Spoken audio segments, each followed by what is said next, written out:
கம்பெனிக்கு போய் துணி தைச்சி கொடுத்தியாமே? அசோக் அண்ட் கோன்னு ஒரு டிசைனிங் கம்பெனி. அசோக் அண்ட் கோலையா? அபி என்ன சொல்ற? ஃபேஷன் டிசைனிங்ல இந்தியால நம்பர் 1 கம்பெனி அது. அங்க நீ போனியா? போனது மட்டும் இல்லம்மா, அங்க போய் புதுசா டிசைன்ல தைச்சி வேற கொடுத்துருக்கா. அக்கா நிஜமாவா? டேய் இருடா, என்ன பேச விடுங்கடா.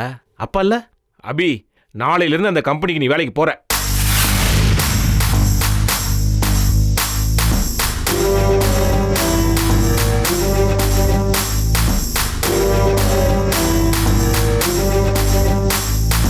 ஐயோ மறந்தே போயிட்டேன். அந்த கம்பெனி மேனேஜர் விசிட்டிங் கார்டு கொடுத்துருக்காரு. இதுல அவர் நம்பர் இருக்கு. இதுக்கு ஃபோன் பண்ணி நாளையில இருந்து வேலைக்கு வரேன்னு சொல்லிடு. இந்தா. எல்லாரும் வந்து சாப்பிடுங்க, தூங்கணும்.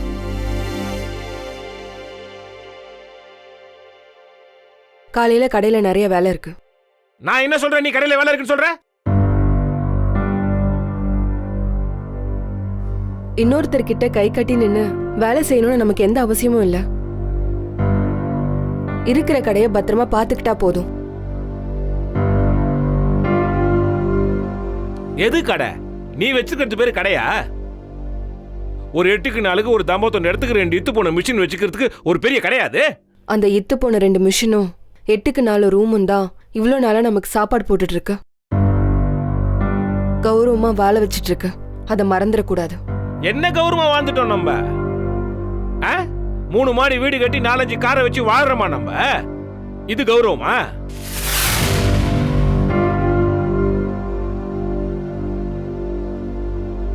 சொந்த வீடும் காரும் தான் கௌரவமா? யார்கிட்டயும் கடன்னு 10 ரூபாய் வாங்காம இப்ப பொழைக்கிறோம்ல, இதுதான் கௌரவம். சரி சரி, 2 பேர்ல யாராச்சும் ஒருத்தராவது தெளிவா என்ன பிரச்சனை போயிட்டு இருக்குன்னு கொஞ்சம் சொல்றீங்களா? அபி, அந்த கம்பெனில உனக்கு வேலை தரேன்னு சொன்னாங்களா? சொல்றது மட்டும் இல்ல, கெஞ்சறாங்களாம். அந்த ஆபீஸ்ல வாட்ச்மேனா வேலை செய்யறவனுக்கு 15,000 ரூபாய் சம்பளமா. இவளுக்கு சீஃப் டிசைனரா வேலை கொடுத்து இவ கேட்கறதையும் கொடுக்கறேன்றாங்க. அது கசக்கதா இவளுக்கு. அபி, அப்பா சொல்றது நிஜமா? இப்ப எதுக்கு தேவையில்லாத பேச்சு? விடு. அபி, நான் உன் கூட பிறந்த தங்கச்சி. எனக்கே உன் அருமை தெரியாம அன்னைக்கு சண்டை போட்டுட்டேன். அது எவ்வளவு பெரிய தப்புன்னு எனக்கு இப்போதான் புரியுது. என்னை மன்னிச்சுக்கோ அபி. I'm sorry. அவங்க உன்னையும் உன் திறமையும் மதிச்சு அவ்வளோ பெரிய ஆப்பர்ச்சுனிட்டி தராங்க. அதை மட்டும் உதறி தள்ளாத. கொஞ்சம் யோசிச்சு பாரு. அந்த வேலைக்கு மட்டும் நீ போன 2 மாசத்துல நம்ம குடும்ப நிலைமை வேற மாதிரி ஆயிடும். இப்ப நம்ம என்ன குறையா வாழ்றோம்னு நினைக்கிற? ஒழுகாத வீடு, கிழியாத துணி, நல்ல சாப்பாடு, இதுதான் ஒரு சராசரியான மனுஷனுக்கு அடிப்படையான தேவை. அது நம்ம கிட்ட இல்லையா? அதுக்கும் மேலேயே இருக்கு.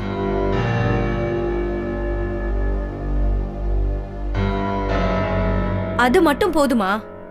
வேற என்ன வேணும்? எல்லாமே வேணும் அபி. ஐயோ அக்கா, எதுக்கு இப்ப நமக்குள்ள சண்டை? விடுங்க, நாளைக்கு பேசிக்கலாம். அக்காவுக்கும் யோசிக்க டைம் வேணும்ல, கொஞ்சம் யோசிச்சு முடிவு பண்ணட்டும். யோசிச்சு முடிவு எடுக்கிறதுக்கு எதுவும் இல்ல. நான் கடையை விட்டு எங்கேயும் வேலைக்கு போக மாட்டேன். அப்ப நானும் அரவிந்தும் நல்லா வாழணும்னு உனக்கு ஆசை இல்ல. இவன் வெளிநாடு போகணும், கை நிறைய சம்பாதிக்கணும், லைஃப்ல செட்டில் ஆகணும்னு உனக்கு அக்கறையே இல்ல. நான் 4 பேர் மதிக்கிற மாதிரி படிச்சு முன்னேறி நல்லா இருக்கணுமேலாம் நீ யோசிக்கவே மாட்டேன். அப்படிலாம் நினைக்கிறவளா இருந்தா நம்ம கிட்ட ஏன் மல்லுக்கட்டி நிக்க போறா?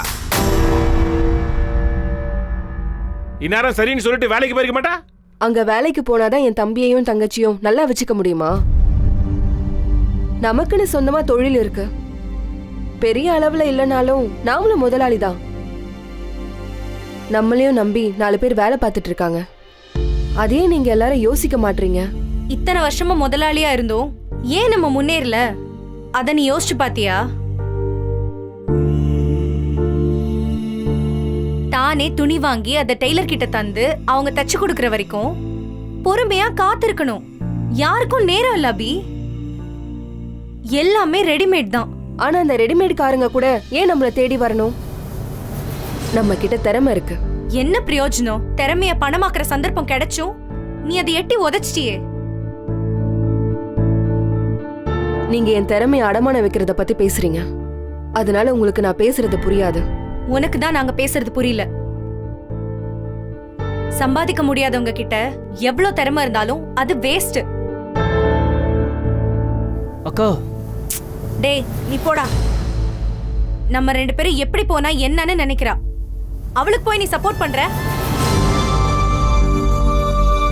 திமிரு. அப்படியே அவங்க அம்மா மாதிரி இவளுக்கு திமிரு.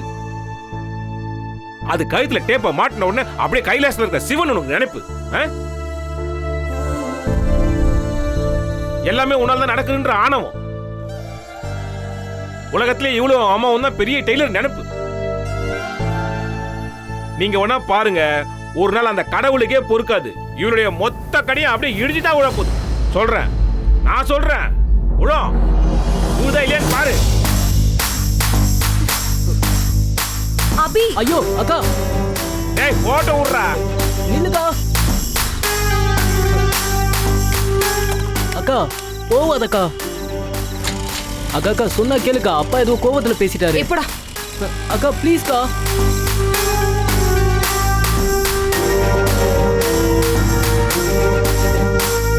அப்பா அக்கா எங்கேயோ கோச்சிக்கிட்டு வண்டி எடுத்துட்டு போயிட்டு இருக்கா. போட்டோ விடுறா. ஏன்டா நீ பதற? அக்கா எங்கேயாவது கோயில் குளம் படிக்கட்டுன்னு போய் உட்கார்ந்து எந்திரிச்சிட்டு வந்துருவா. சரி நீங்க 2 பேரும் வந்து சாப்பிடுங்க. சரி அப்பா, நம்ம 2 பேரும் கொஞ்சம் லைட் வெயிட்டா பேசிருக்கலாமோ? இவ்வளவு கோவப்பட்டுமே அவளுக்கு புரியல. அன்பா சொன்னா மட்டும் புரியவா போகுது?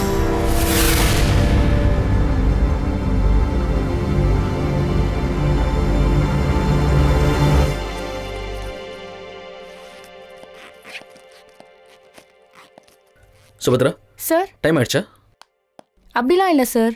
ஒர்க் இருந்தால் முடிச்சு கொடுத்துட்டு போகிறேன். இருக்கு. நான் மார்னிங் சொன்ன வேலையை முடிச்சு கொடுத்துட்டு போகலாமே. மறந்துட்டீங்களா? அபிகிட்ட பேசுங்கன்னு சொன்னேனே. ஜாப் ஆஃபர் லெட்டர் உங்கள் கையில் கொடுத்து கூட்டிகிட்டு வர சொன்னேனே. சார் நான் ஃபோனில் பேசி பார்த்தேன். பட் அவங்க சார் நான் நேரில் போய் மீட் பண்ணி பேசி பார்க்கட்டா சார்?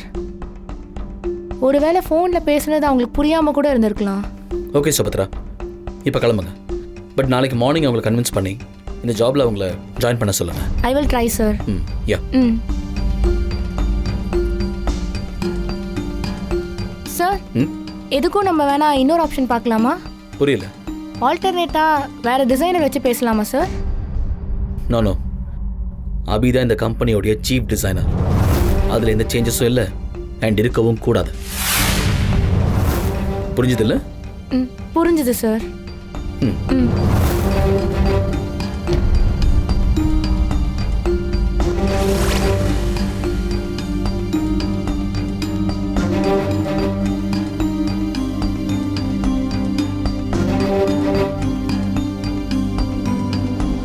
அசோக், மா அந்த டெய்லர் பொண்ண சீஃப் டிசைனரா அப்பாயிண்ட் பண்ணிட்டியா? வித்தின் அ டேமா பண்ணிடலாம்.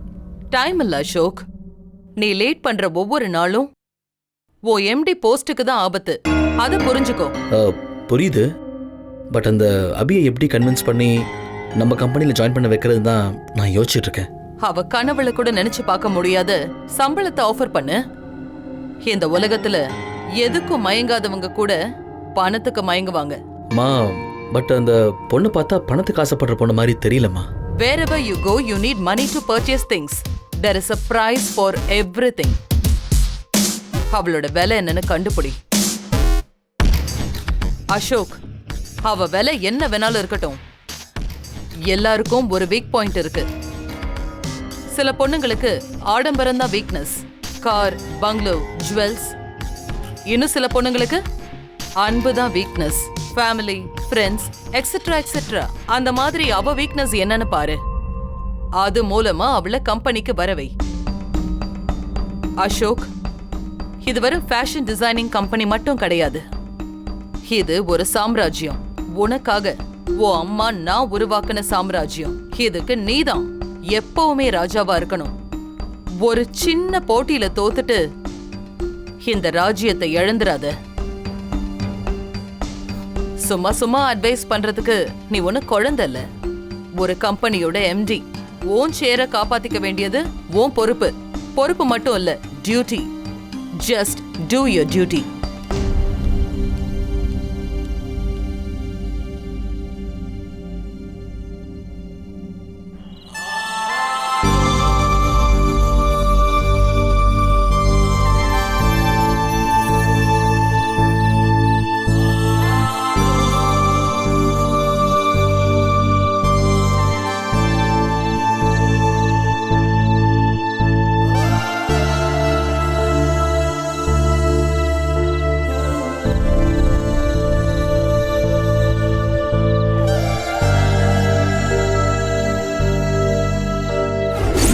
சம்பாதிக்க முடியாதவங்க கிட்ட எவ்வளவு திறமை இருந்தாலும் அது வேஸ்ட். அது கழுத்துல டேப்பை மாட்டின உடனே அப்படியே கைலாசத்துல இருக்க சிவன் உனக்கு நினைப்பு. இவருடைய மொத்த கடையும் அப்படியே இடிஞ்சுதான் விழ போகுது. சொல்றேன்.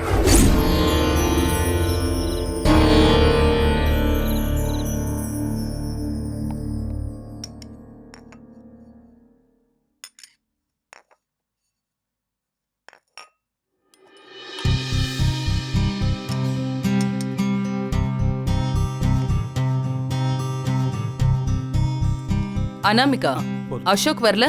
வருவாமா, நீங்க சாப்பிடுங்க.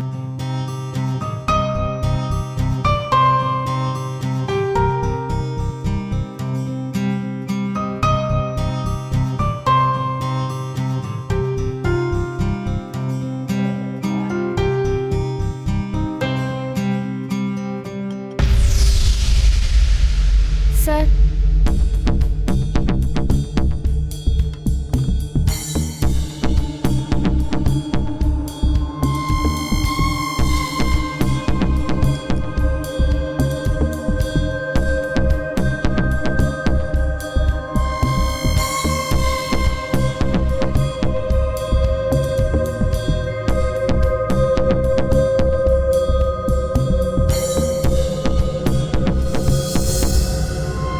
அசோக், அசோக், மா சாப்பிடு. ஆ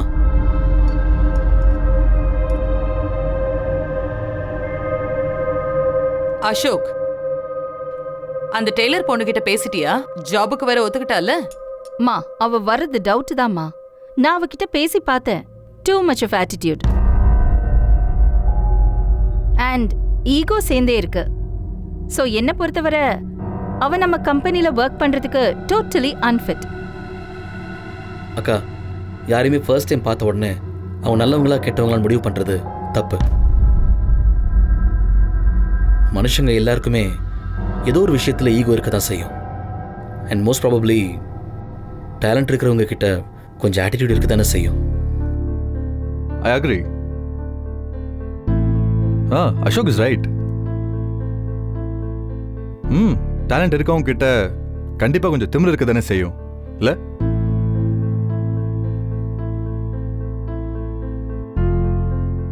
தட்ஸ் ஓகே. அதுக்காக ஒரு சாதாரண டெய்லர் கிட்ட நாம எதுக்காக கெஞ்சிக்கிட்டு நிக்கணும்? அக்கா, நம்ம கெஞ்சல, அந்த பொண்ணோட டேலண்ட்டை புரிஞ்சுக்கிறோம், அவ்வளவுதான். இந்த ரெண்டுத்துக்கும் நிறைய வித்தியாசம் இருக்கு. ஏன் கோவப்படுற அசோக்? நிதானமா பேசு. டேட், நான் கோவப்படல, அக்காவுக்கு ஆன்சர் பண்றேன். ஓகே, ஆர்கியூ பண்ணாம ஒரு விஷயத்த பேசலாமா?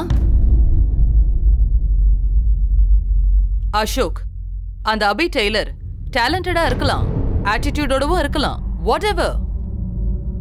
நம்ம கம்பெனிக்குன்னு ஒரு ரூல் இருக்கு, ஒரு ஸ்டாண்டர்ட் இருக்கு. அண்ட் இப்போ உனக்கு இருக்கிற time very minimum. Just 15 days. அதுக்குள்ள நீ ஒரு நல்ல டிசைனரையாவது மார்க்கெட்டுக்கு கூட்டிட்டு வந்து பிசினஸ்ல சக்சஸ் பண்ணி காமிக்கணும். இல்லம்மா, அது வந்து என்ன பேச விடுறியா?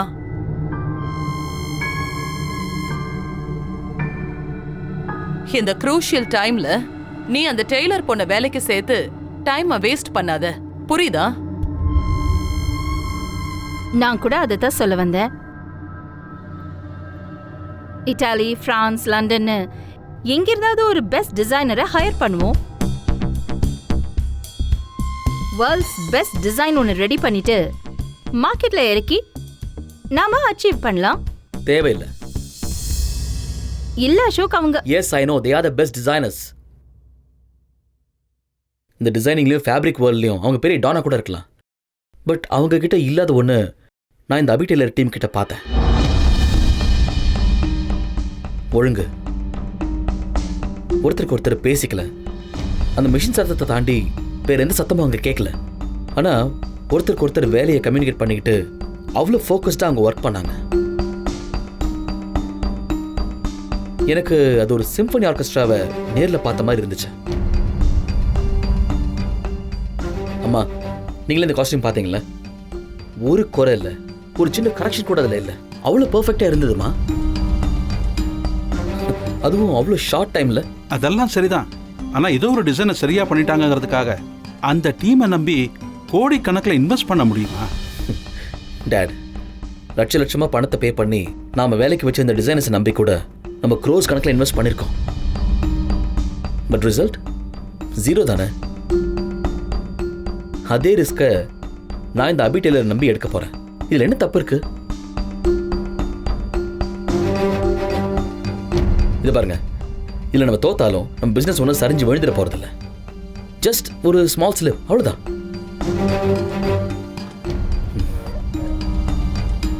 சாரி.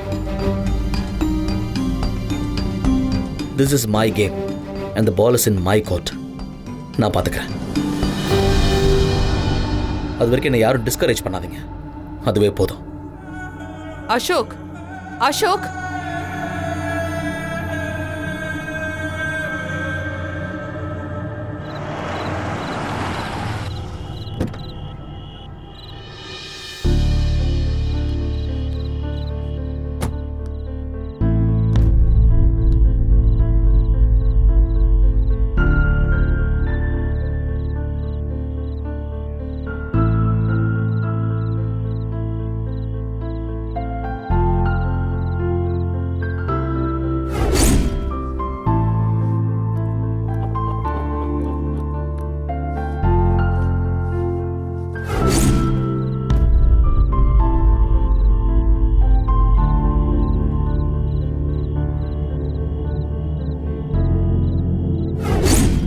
அசோக்குக்கு இன்னும் 15 days டைம் தரலாம். அதுக்குள்ள இந்த பிசினஸ்ல அவர் எதுவுமே சாதிக்கலன்னா அவரே இந்த எம்டி போஸ்ட்ல இருந்து ரிசைன் பண்ணிடுவாரு. இந்த டீல் ஓகேயா?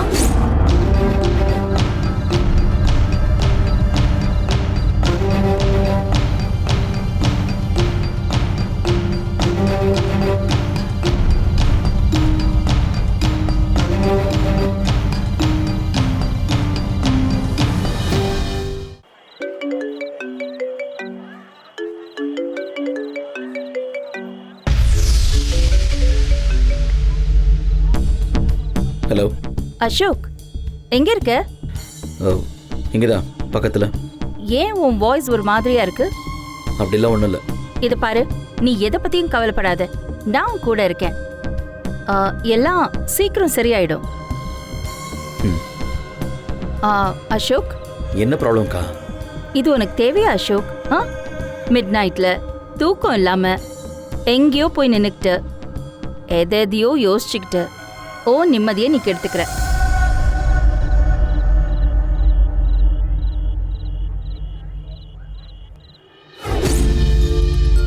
ஒரு ஊர்ல ஒரு ராஜகுமாரன் இருந்தான். அவன் ரொம்ப நல்ல பொண்ணதான் கல்யாணம் பண்ணிக்கணும்னு ஆசைப்பட்டான். அதனால அவளை தேடி அந்த நாடு முழுக்க சுத்தினான். ஒரு ஏழை வீட்டுல பிறந்த தேவதை பாவம், அவ ரொம்ப கஷ்டப்பட்டா. தன்னை காப்பாத்த யாராவது வருவாங்களான்னு காத்துட்டு இருந்தா. தன்னைத்தான் தேடுறான்னு தேவதைக்கும் தெரியாம, இவளைத்தான் தேடுறோன்னு ராஜகுமாரனுக்கும் தெரியாம 2 பேரும் அடிக்கடி சந்திச்சுக்கிட்டாங்க. ஆனா ஒரு நாள் வந்து அந்த நாடு முழுக்க தேடின ராஜகுமாரன் இவதான் நம்ம ராஜகுமாரின்னு கண்டுபிடிச்சிட்டான். அந்த நிமிஷத்துல இருந்து அந்த தேவதை கஷ்டமெல்லாம் பறந்து போச்சு. அந்த மாதிரிதான் அபின்ற தேவதையையும் ஒரு ராஜகுமாரன் கண்டிப்பா தேடி வருவான்.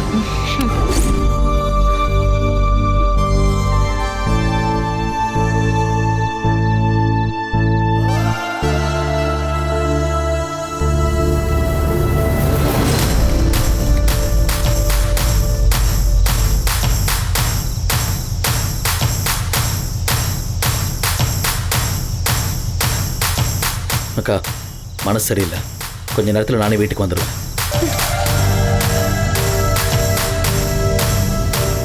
நீ டென்ஷன் ஆகாதீங்க. அசோக்,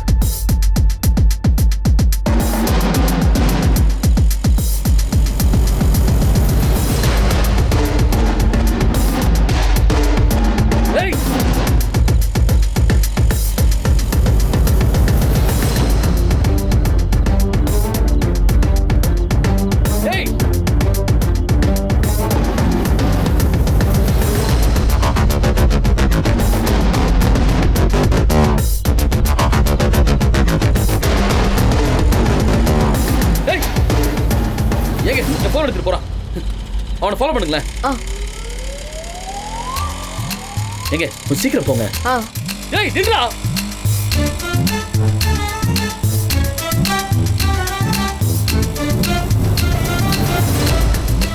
ஏய் எங்க நீங்க இன்னும் கொஞ்சம் வேகமா போங்க.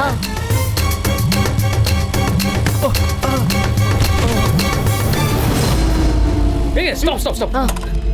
ஏய் ராஸ்கல். ஏய் போன குடுறா. ஏய் போன குடுறானா? ஏய் போன குடுன்றல்ல. ஏய் குடுறா.